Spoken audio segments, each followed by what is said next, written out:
नमस्कार।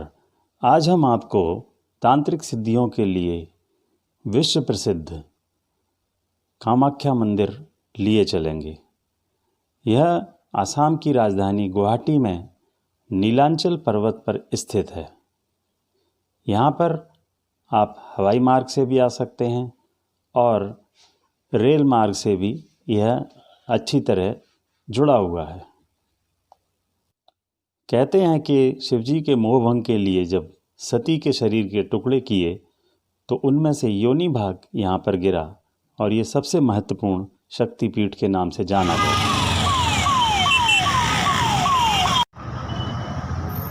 यहाँ से कामाख्या मंदिर जाने की यात्रा शुरू होती है। यहाँ से आप टैक्सी के द्वारा भी जा सकते हैं या फिर अगर आपके पास अपना वाहन है तो आप उससे भी जा सकते हैं। रोड काफ़ी अच्छी है और कोई असुविधा नहीं होती है।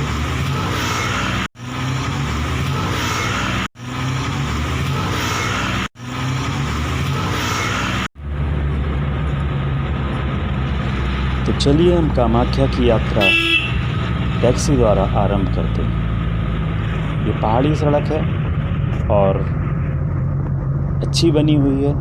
दोनों तरफ सुंदर नज़ारे हैं, पहाड़ हैं, हरियाली है, हरे भरे पेड़ हैं और रास्ता बहुत ही सुंदर है।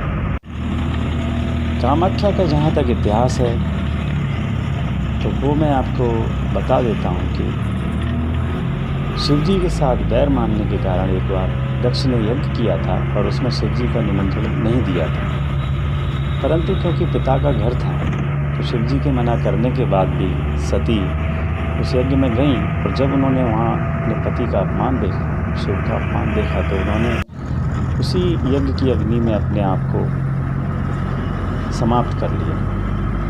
इससे शिवजी बहुत क्रोधित हुए और चारों तरफ हाहाकार मच गया। वो सती का शव लेकर तांडव नृत्य करने लगे तो उनके मोह को भंग करने के लिए विष्णु भगवान ने सती के शरीर के कई टुकड़े किए और वो यहाँ वहाँ गिरे। कामाख्या में कहते हैं कि सती का योनि भाग गिरा और ये तभी से बहुत ही महत्वपूर्ण शक्तिपीठ के नाम से जाना जाता है।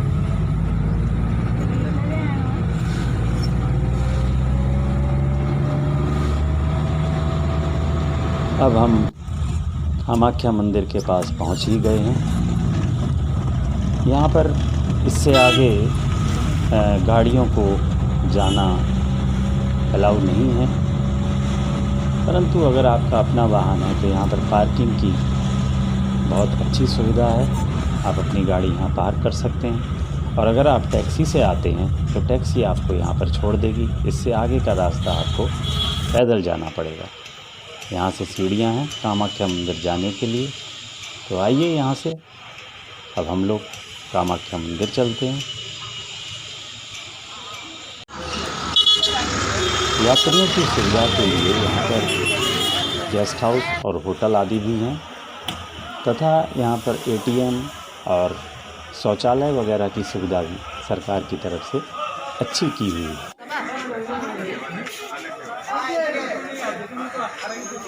अब हम ये देख रहे हैं कि ये कामाख्या का मार्केट है।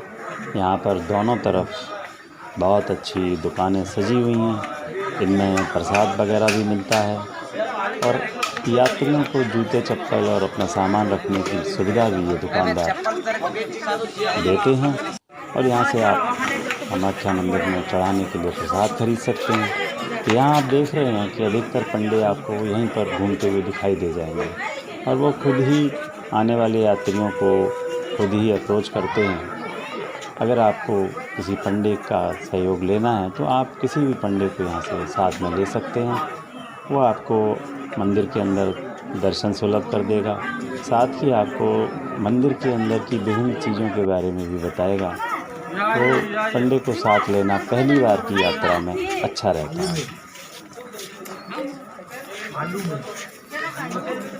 अब हम कामाख्या मंदिर के बिल्कुल सामने आ गए। ये आप सामने देखिए, ये जो फूलों की लड़ी से जो सजा हुआ दिखाई दे रहा है, यही कामाख्या मंदिर का मुख्य दरवाज़ा है। अब हम इस दरवाजे से प्रवेश करेंगे और कामाख्या मंदिर के प्रांगण में प्रवेश कर जाएंगे। ये देखिए बहुत ही सुंदर सजावट है और ये मुख्य दरवाज़ा है। अब हम इस दरवाजे से प्रवेश कर रहे हैं और अब हम कामाख्या मंदिर में अंदर जाएंगे।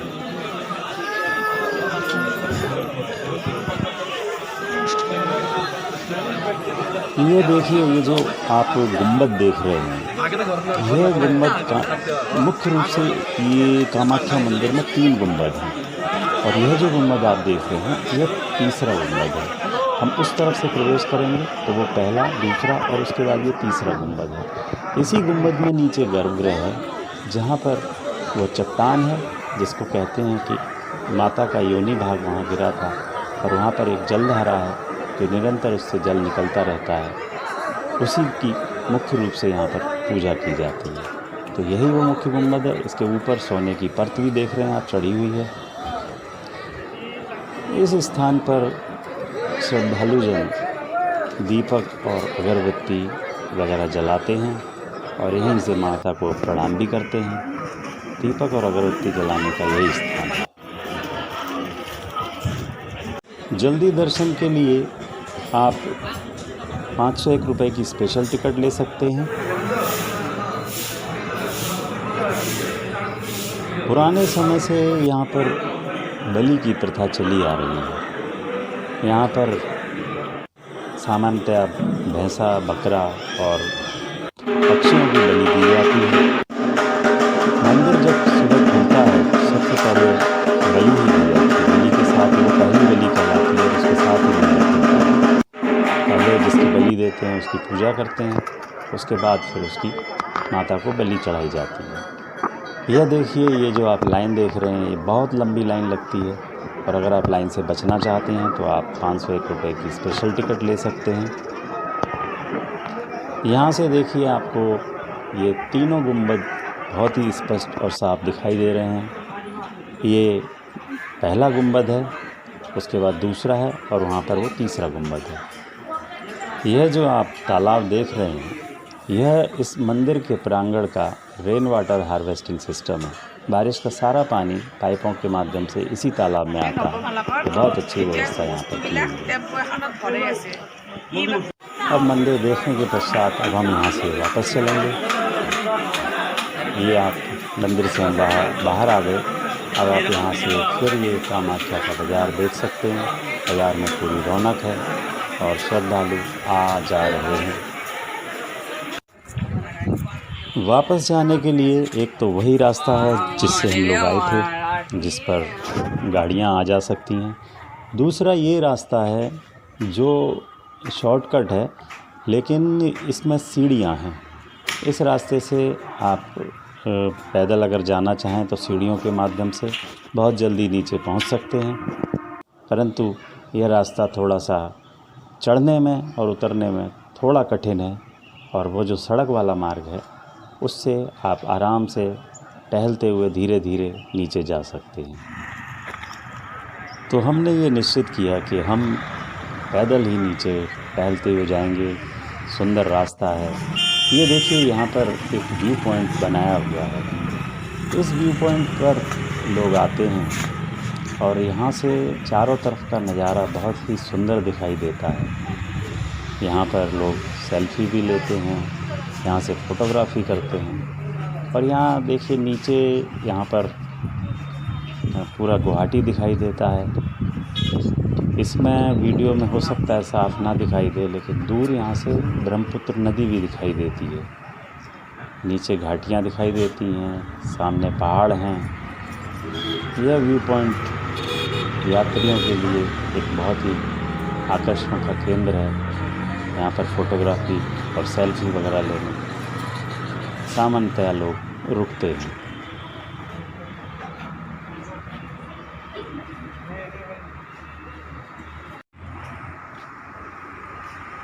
मैं तो आने वाले सभी यात्रियों को यही सलाह दूंगा कि अगर आपका स्वास्थ्य खराब नहीं है तो कम से कम एक तरफ की यात्रा अवश्य पैदल करें।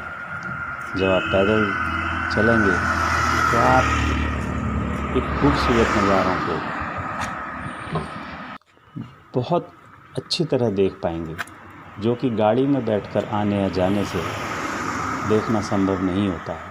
यहाँ बहुत अच्छा पाथवे बनाया हुआ है, कोई खतरे की बात नहीं है, आप आराम से इस पर चल सकते हैं और साथ ही साथ आप दोनों तरफ के हरे भरे पहाड़ों के खूबसूरत नज़ारों का आनंद ले सकते हैं।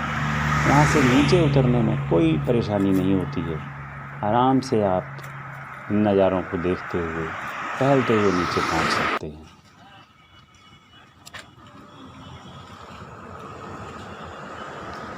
यह देखिए, ये एक स्कल्पचर बनाया हुआ है।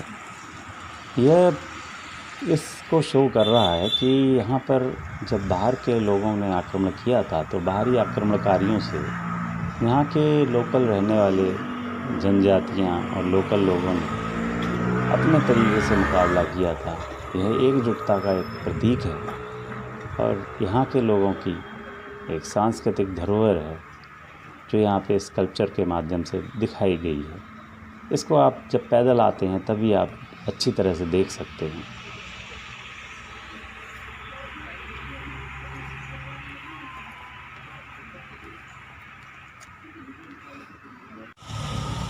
आप अगर आसाम आते हैं तो सड़क के किनारे बने हुए टी स्टॉल पर अगर आपने आसाम की प्रसिद्ध चाय नहीं पी तो समझ लीजिए कि आसाम आना आपका बेकार गया। आप जब भी यहाँ पर आएँ आसाम की लाल चाय का स्वाद लेना ना भूलें। आपको आते जाते सड़क के किनारे छोटी छोटी दुकानें मिलेंगी जो बहुत अच्छी लाल चाय बनाते हैं। ये मैं आपको दिखा रहा हूँ, ये देखिए, ये लाल चाय है, बहुत ही अच्छा स्वाद है, आप भी आनंद लीजिए।